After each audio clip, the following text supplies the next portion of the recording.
Hello बच्चों, let's read this question. The question says a line passes through 2 comma minus 1 comma 3 and is perpendicular to the lines r vector is equal to I cap plus j cap minus k cap plus lambda times 2 I cap minus 2 j cap plus 2 plus k cap, and r vector is equal to 2 I cap minus j cap minus 3 k cap plus mu times I cap plus 2 j cap plus 2 k cap. Obtain its equation in vector and Cartesian form. दोनों ही form में हमें क्या करनी है, equation निकालनी है. तो यहाँ मैं की कॉन्सेप्ट लिख लेती हूँ. की कॉन्सेप्ट हमारा क्या है कि equation of line passing through a point x1 comma y1 comma z1 and whose DRS direction ratios a b c is. Cartesian form में लिखूं तो वो क्या होती है, कार्टीजन वो होती है x minus x1 upon a is equals to y minus y1 upon b is equals to z minus z1 upon c. और वेक्टर फॉर्म में लिखूं तो r vector is equal to x1 I cap plus y1 j cap plus z1 k cap plus lambda times a I cap plus b j cap plus c k cap. ठीक है, अब यहाँ पर हमारे पास क्या है क्वेश्चन में, एक लाइन है जो कि इस पॉइंट से पास कर रही है और उसके डीआरएस में मान लेती हूँ let A B C. Let DRs of required line B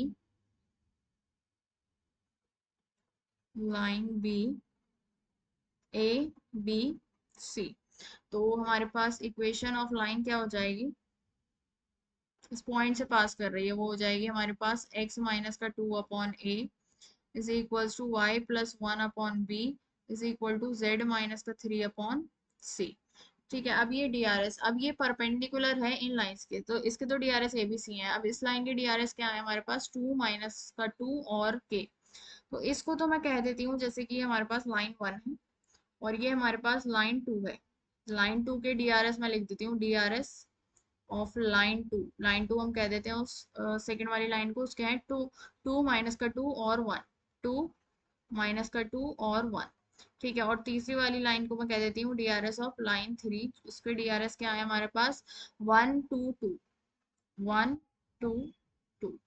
अब यहाँ पर क्या है कि अगर कोई लाइन ये परपेंडिकुलर है ना, तो यहाँ पर जैसे कि अगर ये लाइन है L1, उसके डीआरएस है A1 A2 और सॉरी A1 B1 C1, और ये दूसरी लाइन है L2. ठीक है, तो उसके डीआरएस है हमारे पास A2 B2 C2. अब ये लाइन अगर परपेंडिकुलर होती हैं तो उनके डीआरएस का प्रोडक्ट मतलब A1 A2 plus B1 B2 plus C1 C2 जो है वो 0 के बराबर होता है. तो यहाँ पर मेरे पास क्या गिवन है क्वेश्चन में कि L1 जो है वो परपेंडिकुलर है L2 के, तो उससे मेरे पास क्या बनेगा, 2A माइनस का 2B प्लस का 2C प्लस का C इज इक्वल टू 0 हो जाएगा. और L1 जो है वो परपेंडिकुलर है L3 के भी, तो यहाँ से बनेगा A प्लस का 2B प्लस का 2C इज इक्वल टू 0. इसको मैं इक्वेशन 1 और इसको इक्वेशन 2 कह देती हूँ. अब मैं इसको सॉल्व करूँ तो यहाँ पर मेरे पास क्या आएगा, A ये हो जाएगा माइनस का 4 माइनस का 2 is equals to B 1 minus का 4 B 1 माइनस का 4 is equal to C 4 plus का 2. ठीक है, तो यहाँ पर इसको मैं मान लेती हूँ ये सपोज हमारा अल्फा के बराबर है, तो यहाँ से ये क्या आ जाएगा, A अपॉन माइनस का 6 is equal to B upon minus का 3 is equal to C upon 6 is equal to alpha. तो यहाँ से मेरे पास क्या वैल्यूज आएंगी, A तो बराबर आएगा मेरे पास माइनस का 6 अल्फा के, A is equal to minus का 6 अल्फा. ठीक है, B बराबर आएगा मेरे पास माइनस का 3 अल्फा के और C बराबर आएगा 6 अल्फा. ठीक है, अब मैं उसमें रख दूं तो equation of line Cartesian form क्या आ जाएगी उसकी,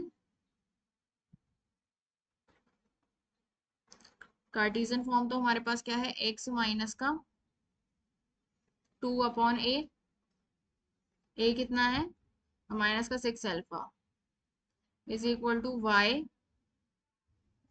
प्लस का 1 अपॉन बी कितना है माइनस का 3 alpha is equal to Z minus का 3 अपॉन सी 6 अल्फा, तो अल्फा से अल्फा ये कट हो जाएगा। तो कार्टेशियन इक्वेशन क्या आ जाएगी, x माइनस का 2 अपॉन माइनस का 6 is equal to y plus का 1 अपॉन माइनस का 3 is equal to z minus का 3 अपॉन 6। अब मैं वेक्टर इक्वेशन लिखूं तो वेक्टर इक्वेशन क्या हो जाएगी, वो होता है हमारे पास पॉइंट जिससे पास कर रही हो, तो पॉइंट तो है वो 2 i कैप माइनस का j कैप प्लस का 3k cap plus beta times, कोई मैं वो कह लेती हूँ बीटा टाइम्स माइनस का 6 i कैप माइनस का 3 j कैप प्लस का 6 k कैप। ठीक है, ये हमारे पास वेक्टर और कार्टेशियन फॉर्म हो गई, यही हमें क्या करनी थी, फाइंड आउट करनी थी। So the final answer is Cartesian equation is x minus 2 upon minus का 6 is equal to y plus 1 upon minus का 3 is equal to z minus 3 upon 6, and vector equation is 2 i cap minus j cap plus 3 k cap plus beta times minus का 6 i cap minus का 3 j cap plus का 6 k cap. Hope you understood it well. Best of luck. Thank you.